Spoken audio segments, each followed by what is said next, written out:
dialogando con el padre Raúl Sánchez. Bien, detrás de mí hay una serie de imágenes de santos de la Iglesia Católica. Todos nosotros estamos llamados, invitados a ser santos y sabemos que la lucha es bien difícil. Lograr la santidad es un camino que nos dura toda nuestra vida y según la respuesta que le demos a Cristo Jesús, que nos hace esa invitación, pues según esa respuesta, pues vamos a lograrla de mejor forma o de peor forma, según la respuesta.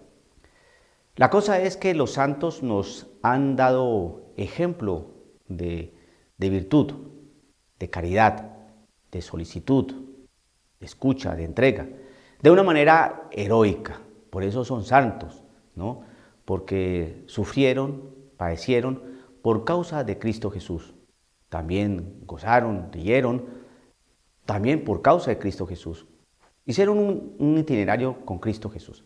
Bien, lo que sí he notado a veces es que para respaldar y llevar nuestra propia agua, a nuestro propio molino, llevar el agua a nuestro propio molino para justificar o respaldar nuestra manera y enfoque de ver las cosas de la Iglesia, entonces a veces acudimos a algunos santos que por su prudencia, su silencio, su calma, la manera de asumir ciertos aspectos de la misma Iglesia, pues los proponen como ejemplos. Sí, yo creo que eso está bien, pero desconocen el contexto de los otros santos, supongamos, para decirle a usted que usted tiene que ser prudente, que tiene que ser tranquilo, que calmado. Entonces, como San Pío de Peltrelcina, ese hombre que... Digo, bueno, sí, está bien, pero ¿por qué no nos dicen, bueno, y por qué no nos pone de ejemplo a San Juan Bautista, ¿no? Una voz que clama en el desierto, una voz que denunció al adulterio, el pecado del rey Herodes, por ejemplo.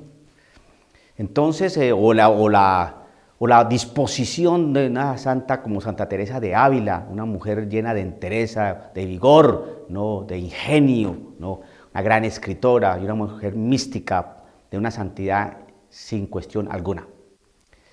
Entonces, creo que no podemos tomar los santos, ¿no? Para acomodarlos según lo que nosotros tengamos que decir. Y especialmente cuando vemos que la Iglesia pasa momentos tan complejos. ¿Qué debemos aprender nosotros los católicos frente a toda esta realidad de la Iglesia? ¿Cómo asumir todo este problema? Un católico de hoy, un católico del siglo XXI, un católico que ha venido asumiendo las enseñanzas del Concilio Vaticano II, un católico que está metido, inserto en los medios de comunicación que lanzan todo tipo de desinformación más que información. Un católico que está prácticamente compelido prácticamente a escuchar todo tipo de música, de ideas, de ideologías, ¿no? De planteamientos teológicos nuevos, artistas, farándula, deporte, tantas. ¿Cómo hace un católico para asumir todo esto? Y vemos que toda esta realidad a veces es muy, muy pagana.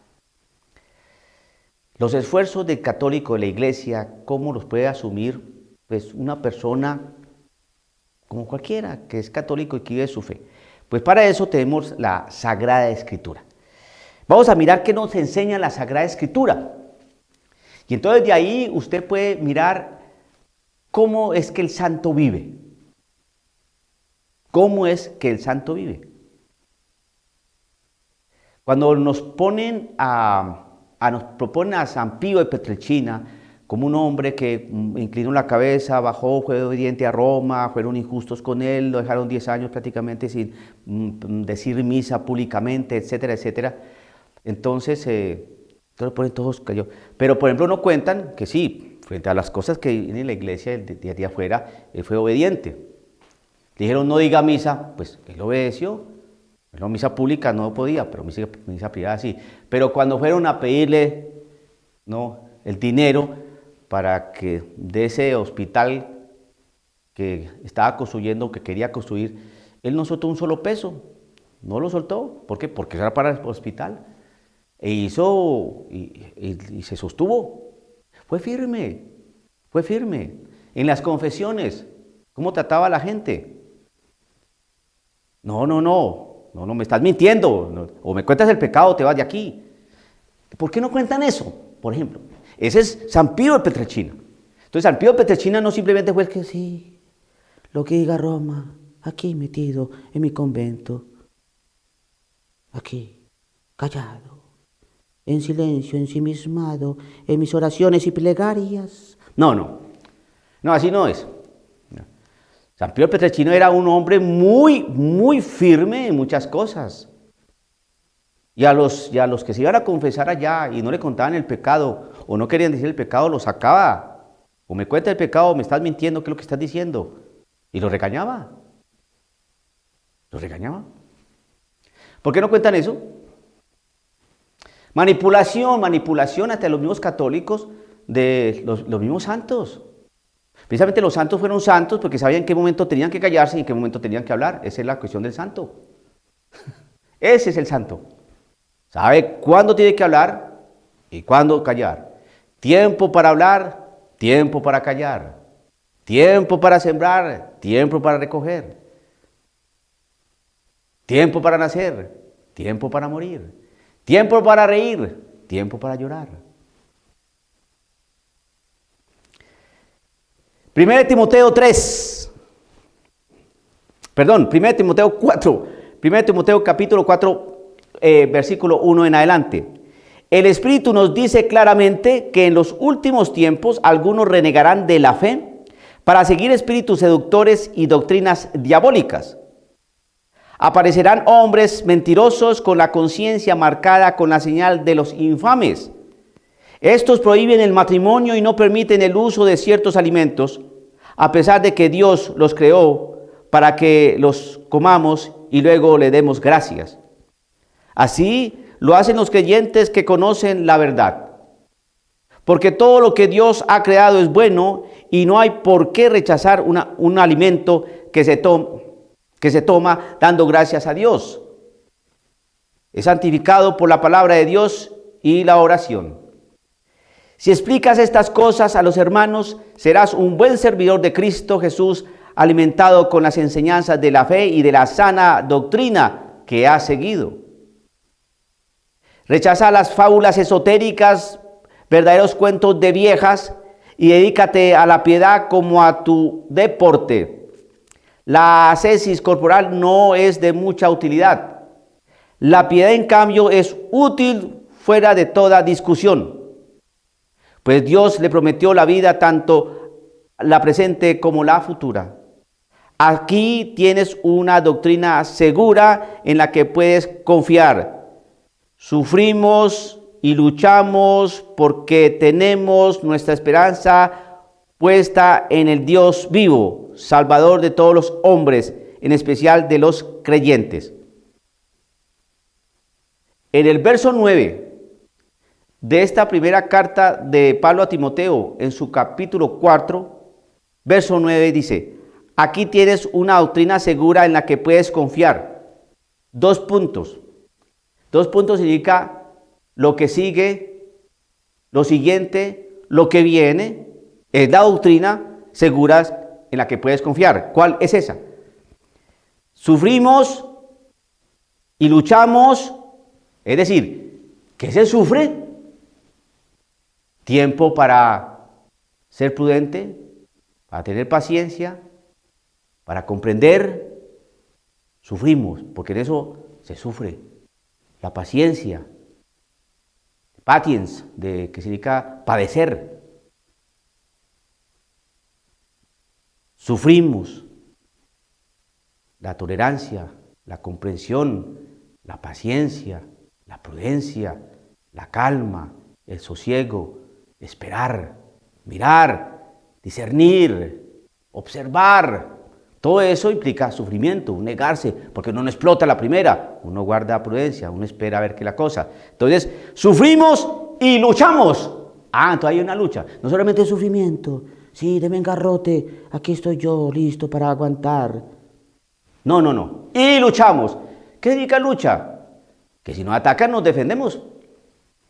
Que si hay palabras acá, aquí también las lanzamos. Sufrimos y luchamos porque tenemos nuestra esperanza puesta en Dios. Y como tenemos nuestra esperanza puesta en Dios, pues sufrimos, pero también luchamos.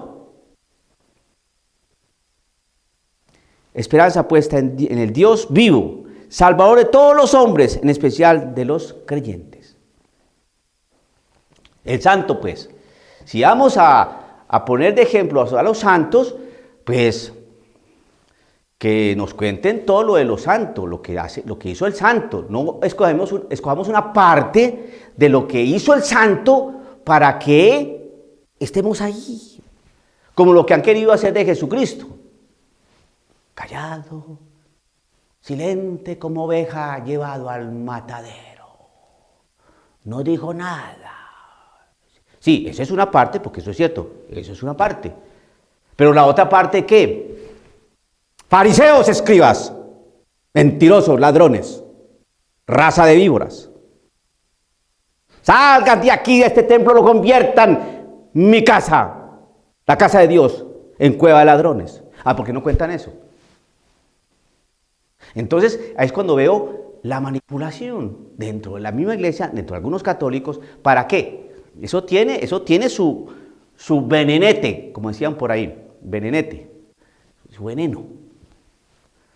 Silenciar.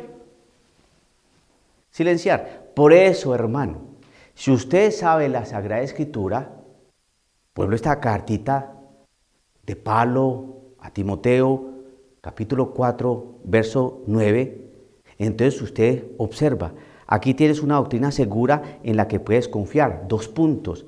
Sufrimos, paciencia, comprensión, tolerancia, esperar. Y luchamos. Ah, ¿ve? Ese es el santo. Por lo tanto, hermanos, cuando nos pongan los ejemplos de los santos, pues tenemos que saber la biografía de los santos. Pero más que todo, si usted no se despega de la Sagrada Escritura, hermano, si no se despega ahí, usted va a ser vencedor. Y le va a decir, ¿por qué? Porque no es su palabra, es la palabra de Dios, viva y eficaz. El que va a hablar es Dios, no usted. Por eso no va a poder ser derribado. Le vendrán con argucias, con argumentos, con triquiñuelas dialécticas, con planteamientos filosóficos. No van a poder. ¿Por qué? Porque la palabra es Dios. Escrito Jesús es el verbo. Y como el verbo es la verdad, yo soy el camino, dice Cristo Jesús. O sea que la verdad, el verbo, ¿no? Es la verdad, Cristo Jesús es el verbo. Y es la verdad, pues como es la verdad, pues ¿quién va a poder contra la verdad? Nadie. Nadie. A mí cuando me empiezan a citar que el santo tal, que muy buenísimo, sí, y yo le muestro la otra parte del santo que también era luchador y no se dejaba. Entonces, miren una Santa Teresa de Ávila, a ver, miren ese temple de esa dama. Miren una Santa Benedicta de la Cruz, miren ese temple de esa dama. Mírenlo. Mírenlo. El mismo San Francisco de Asís, que lo pintan tan buenecito, lleno de pajaritos y de animalitos por ahí. Mírenlo. No, el santo es santo precisamente porque no es menso, es santo. Es santo. Dialogando con el padre Raúl Sánchez.